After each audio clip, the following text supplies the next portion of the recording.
Power is the rate at which energy is transferred. The formula for power is P equals E over T, where P represents power, which is measured in watts, E represents energy, which is measured in joules, and T represents time, which is measured in seconds. Here's an example of how you can use the formula for power in a calculation. A runner generates 1,500 joules of energy while sprinting for 3 seconds.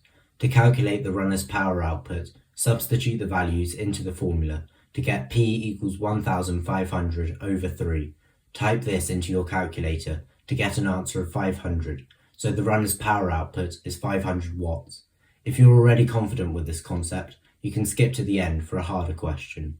Here's another example. A rock climber uses 5,500 joules of energy to climb a wall in 11 seconds. To find the climber's power, substitute the values into the formula to get P equals 5,500 over 11. Type this into a calculator to get P equals 500, so the power of the rock climber is 500 watts. Because power is dependent on time as well as energy, even if two objects use the same amount of energy, the object that uses the energy faster will have a greater power. For example, a sprinter and a marathon runner might use the same amount of energy in a race, but the sprinter transfers that energy in a much shorter amount of time. Because both energy and work done are measured in joules, you can use work done to calculate power with the formula P equals W over T. Here's an example.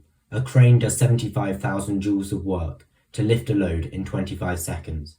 To figure out the crane's power, substitute the values into the formula to get P equals 75,000 over 25. Type this into a calculator to get an answer of 3,000, so the crane has a power of 3,000 watts. Power can also be used to calculate the efficiency of an object by using the formula efficiency equals useful power output divided by total power input times 100. Here's an example of a calculation involving power and efficiency. A speaker is powered with 150 watts, but only 30 watts is converted into useful sound energy.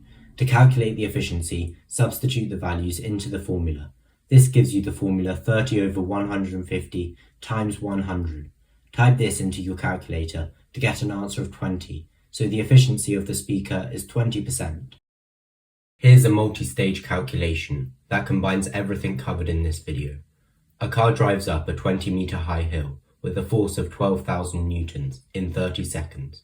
The car engine is 35% efficient. Calculate the useful power output. Press pause and have a go at answering the question. Once you're ready for me to go through the answer, press play. The answer is 2,800 watts. To get to this answer, first we need to calculate the work done on the car using the equation work done equals force times distance. Substitute the values into the formula to get 12,000 times 20, which equals 240,000. So the work done is 240,000 joules. Because both work done and energy are measured in joules, you can substitute this value into the formula for power. Since the time is 30 seconds, P equals 240,000 over 30. Type this into your calculator to get an answer of 8,000 watts. The final step is to find the useful power output. To do this, find 35% of 8,000 by multiplying 8,000 by 0.35 to get an answer of 2,800. So the useful power output is 2,800 watts. To summarize, the formula for power is power equals energy over time. This formula shows that the power increases when either the energy increases or the time decreases.